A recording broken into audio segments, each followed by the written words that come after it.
और फिर आगे एक दिन महाराज परीक्षित मृगया खेलने के लिए, शिकार करने के लिए जंगल में गए। प्यास लगी, और जब प्यास लगी तो वहीं एक ऋषि रहते थे। ऋषि का नाम था समीक महर्षि। उनके आश्रम में महाराज गए परीक्षित, और राजा से जल की याचना की ऋषि से। तो ऋषि तो अपने ध्यान में बैठे थे, अपनी आंखें खोली नहीं। महाराज परीक्षित उस दिन जरासंध का वो मुकुट पहन करके गए थे सोने का, उसी में कलयुग बैठा था। बुद्धि पलट गई और बहुत बड़ा पाप हो गया। एक मृत सर्प को अपने बाण की नोक से उठा करके समीक महर्षि के गले में डाल दिया और चले आए घर, हस्तिनापुर लौट आए। इधर समीक महर्षि के बेटे नन्हे से श्रृंगी को, जो अभी 8-10 वर्ष का बालक है, वो खेल रहा था गंगा के तट पर। वहां जाकर के किसी समीक महर्षि के शिष्य ने, उसके साथी ने बताया कि ऐसे ऐसे तुम्हारे पिताजी का एक राजा ने अपमान किया, और बहुत कड़वे वचन पहले तो श्रृंगी ने कहे, लेकिन समय कम है, कुत्ते से तुलना की, कौवे से, उच्छिष्ट भोगी कौवे से तुलना की परीक्षित की, जो इतने धर्मात्मा है लेकिन अपराध तो हुआ है। और कौशिकी नदी का जल हाथ में लिया, कौशिक क्याप उपस्पृश्य वाग वज्रम विससर्ज, और अपने वाक वज्र, अपने श्राप का प्रयोग किया और जल लेकर के कहा कि इति लंघित मर्यादम, जिसने ये मर्यादा का उल्लंघन किया है, इति लंघित मर्यादम तक्षकः सप्तमे हनि दंक्षति कुलांगारम चोदितो में ततद्रोह, मेरे पिताजी के संग जिसने ऐसा द्रोह किया, ऐसा दुर्व्यवहार किया, आज से 7वें दिन तक्षक के दंश से उसकी मृत्यु हो जाएगी, और जल छोड़ दिया। अब तो महाराज जब समीक महर्षि जगे, पता चला कि बेटे ने ऐसा श्राप दिया, तो डांटा अपने बेटे को। ऐसे धर्मात्मा राजा को एक छोटी सी गलती के लिए ऐसा श्राप दे दिया। तब से हमने अपने आचार्यों से श्रवण किया, तब से महर्षि समीक ने ऐसा कानून बना दिया कि कलयुग में ब्राह्मणों की जो वाणी है उसमें वो बल नहीं रहेगा। इसलिए नहीं तो कलयुग में क्या होता, ब्राह्मण फिर ऐसी वाणी का दुरुपयोग करता, किसी को श्राप दे देता। इतने धर्मात्मा, तब से कहते हैं ब्राह्मणों का ये पतन हुआ।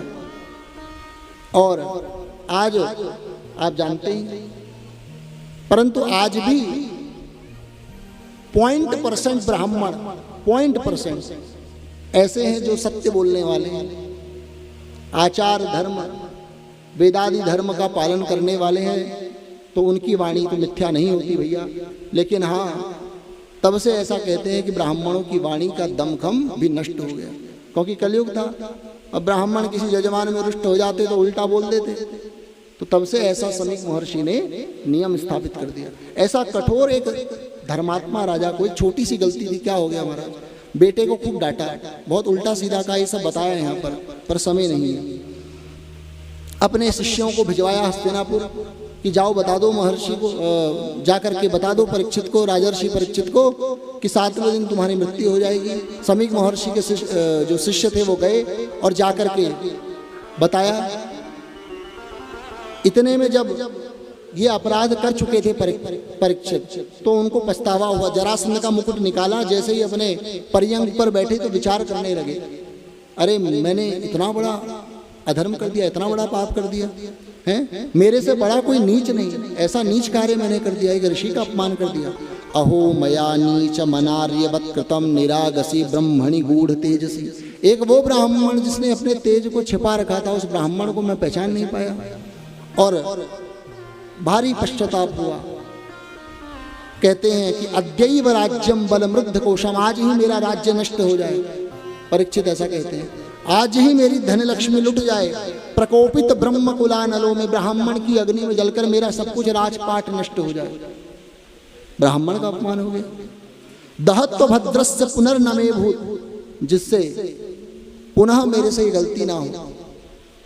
पापी यसी धीर द्विज देव गोभ्या, मुझ पापी से फिर कभी किसी द्विज यानी ब्राह्मण, किसी गौ और देवता का अपमान ना हो। इस प्रकार भारी पश्चाताप हुआ और परीक्षित राजपाट को त्याग करके अपने पुत्र को जन्मेजय का राज्याभिषेक करके गंगा के तट पर आ गए।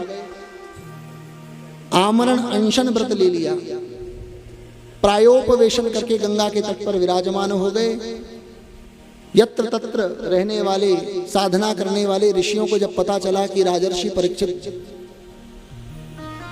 गंगा के तट पर आमरण अनशन का व्रत लेकर के चले गए, तो सारे ऋषि वहां उनको दर्शन देने के आ गए। इतने ऋषि जिसको दर्शन देने आएगा वो छोटा मोटा सुखदेव भगवान उसके लिए राजर्षि का प्रयोग पग पग पर भागवत में कर रहे हैं। कौन कौन ऋषि आए? कहा अत्रिर्वसिष्ठश्च चवनः शरद्वान् अरिष्टनेमि भृगुरंगिराश्च पराशरोगाधिसुतश्च राम उतथ्य इंद्र प्रमदेद्मवाहो मेधातिथिर्देवल आष्टशेनो भरद्वाजो गौतमः पिप्पलादः मैत्रेय और वह कवशः कुंभयो निर्द्वैपायनो भगवान नारदश्च। सब आ गए। अब श्लोकों की गति रखनी पड़ेगी, समय भी हो रहा है।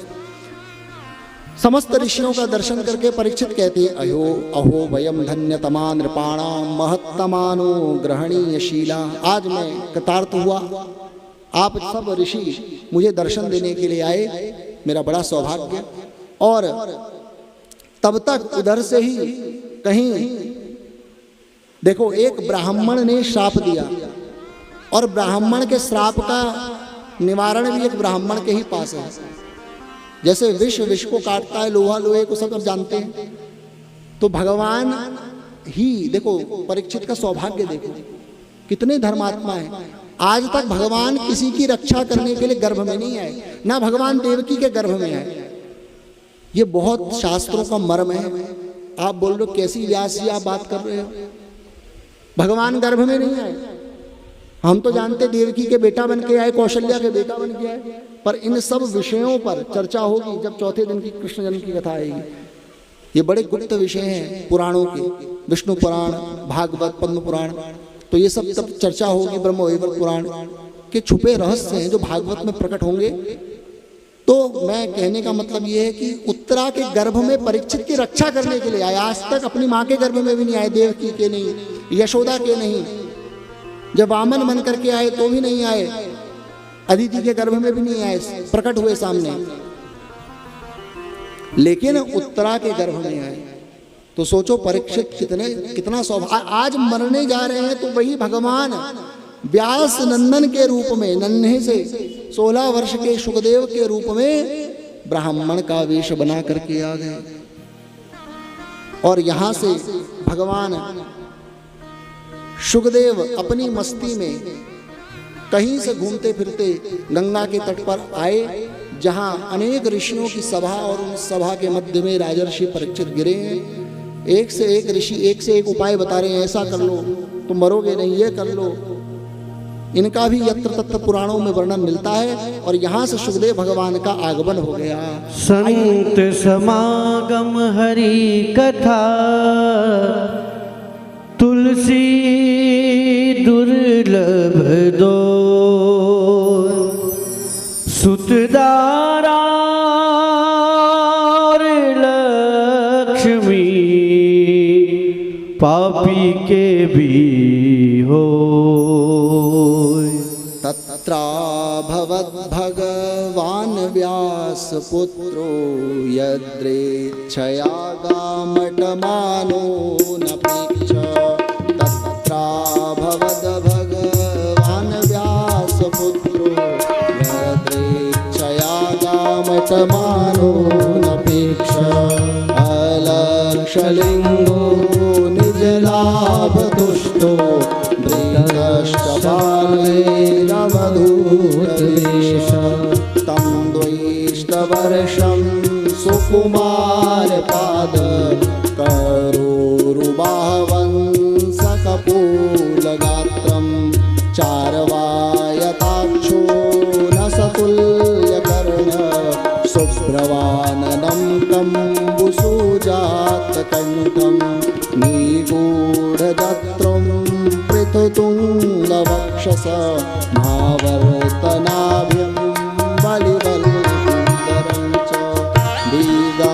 वरं वक्त्रविकीर्णकेशं प्रलम्बबाहुं समरोत्तमाङ्गं श्यामं सदापि च वयोङ्गलक्ष्म्या स्त्रीणां मनोज्ञं रुचिरस्मृतेन प्रत्योत्थितास्ते मुनयः स्वासनेभ्यः तल्लक्षणज्ञा अपि गूढ़वर्चसः। इस प्रकार भगवान सुखदेव का आगमन हुआ। तत्राभवद भगवान व्यास पुत्रो, भगवान ही व्यास के पुत्र बन करके आ गए। और बड़ा सुंदर वर्णन है किस प्रकार आ रहे हैं। कहा किसी ने बुलाया नहीं, यदृच्छया गामट मानो नपेक्षा, अपनी इच्छा से चले आए गंगा के तट पर। भागवत के दशम स्कंद का पाठ करते हुए भगवान सुखदेव आ रहे हैं। क्या स्वरूप है उसका भी वर्णन किया। तम द्वैष्ट वर्षम, 2 गुणा 8 यानी 16 वर्ष की अवस्था है। सुकुमार चरण है, हाथ पैर, लंबी लंबी भुजाएं हैं, कमल के समान विशाल नेत्र हैं, सुंदर भौहें हैं और कंठ शंख के समान सुंदर। निगूढ़ जत्रुम पृथुतुंग वक्षस, वक्षस्थल बड़ा ही विशाल, छाती उभरी हुई, आवर्त नाभि, बड़ी गहरी नाभि, और दिगंबरम, शरीर पर एक वस्त्र भी नहीं है, कोकीन तक भी धारण नहीं की हुई, पूरे दिगंबर है, पूरे अवधूत हैं। और प्रलंब बाहुम, लंबी लंबी भुजाएं। स्त्रियों ने जब उनको देखा, हस्तिनापुर की गलियों से, गांवों से होते हुए भगवान सुखदेव आ रहे हैं, तो कोई पत्थर मार रहा है, कोई लाठी चुबा रहा है पीछे, कोई पागल आ रहा है। पागलों जैसा वेश, नंग धड़ंग बाबा की तरह, जैसे रोड में पागल देखे होंगे, ऐसे ही अपनी मस्ती में आ रहे हैं। दृष्टिपूतम नशेत पादम, नीचे देखते हुए जीव जंतु कोई मर ना जाए। और भागवत के दशम स्कंद का पाठ करते हुए अपनी मस्ती में झूमते हुए आ रहे हैं पागलों की तरह। स्त्रियों ने जब देखा तो हृदय काम से बिद्ध गया। साधारण मनुष्य तो समझता कोई पागल आ गए तो कोई पानी फेंकने लगा, कोई गाली देने लगा, कोई लाठी मारने लगा, लेकिन ना किसी के, अच्छा इनके अपमान से सुखदेव को कुछ असर नहीं हुआ, अपनी मस्ती में आ रहे हैं। और जब आए गंगा के तट पर पहुंचे तो इनके बाप भी उस सभा में बैठे हैं। व्यास के पिता पराशर भी बैठे हैं, शक्ति तो रही नहीं, उनके पिता अर्थात इनके परपर दादा वशिष्ठ मुनि भी वहां बैठे हैं। और बड़े बड़े ऋषि, मैंने आपको भी सुनाया, वशिष्ठ, यमन, गौतम, नारद, सब बैठे हैं। और सब उठ करके प्रत्युत्थितास्ते मुनयः स्वासनेभ्यः तल्लक्षणज्ञा अपि गूढ़वर्चसम्।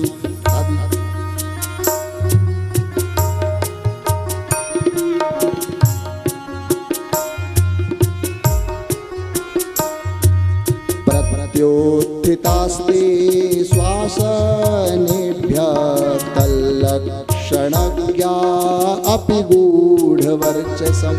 सारे ऋषि प्रत्युत्थितास्ते मुनयः श्वासनेभ्यः, अपने अपने आसनों से उठ खड़े हुए। ये मर्यादा है, ये जान लो जी। अगर किसी ने आपको ना बताया हो, भगवान व्यास आए, अपने अपने आसनों से उठ खड़ा होना चाहिए, प्रमाण हम दे रहे हैं। प्रत्युत्थितास्ते मुनयः श्वासनेभ्यः, अपने अपने आसनों से उठ खड़ करके सुखदेव जी के चरणों में प्रणाम किया।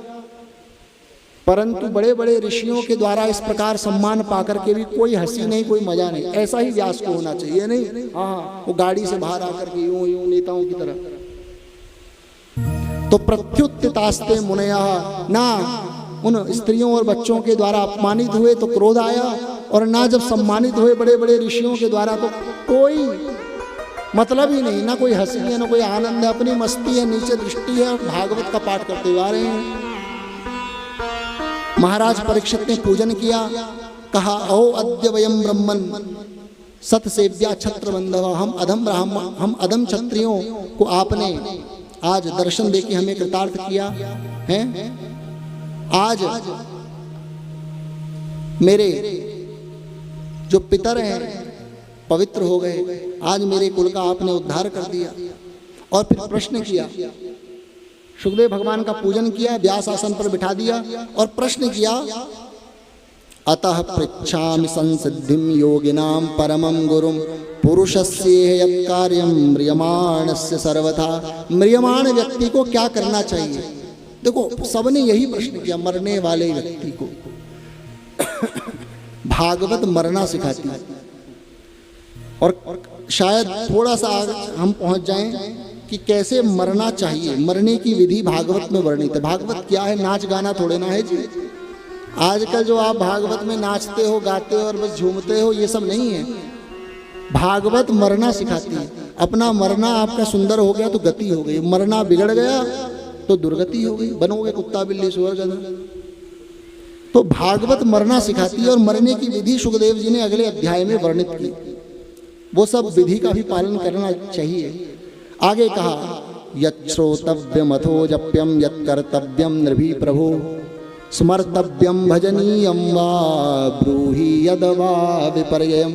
किसका श्रवण करें, किसका कीर्तन करें, हैं? क्या करना चाहिए, किसका ध्यान करें और किसका त्याग करें, ये सब प्रश्न किया। नूनम भगवतो ब्रह्मन गृहेषु गृहमेधिनाम। हे ब्रह्मन, आप तो उतने समय के लिए ही किसी गृहस्थ की देहली पर भिक्षा मांगते हैं जितना एक गाय के दूध को धोने में समय लगता है। जब भिक्षा मिली तो मिली, नहीं मिली तो आप चले जाते हैं। और सदग्रस्तों पर कृपा करने के लिए ही आप उनकी देहली पर जाते हैं। और फिर एव भाषितः पृष्टः स राज्ञा सलक्षणया गिरा प्रत्यभाषित धर्मज्ञो भगवान बादरायणी। इस प्रकार भगवान सुखदेव ने परीक्षित के प्रश्नों को सुना और सुनकर के फिर अपनी वाणी से उन्हें उत्तर देने लगे। यहाँ प्रथम स्कंद का विराम और द्वितीय स्कंद में हम प्रवेश करते हैं। एक अध्याय सुनाएंगे, उसके बाद फिर हम प्रणाम करेंगे। सुखदेव जी ने कहा, बरी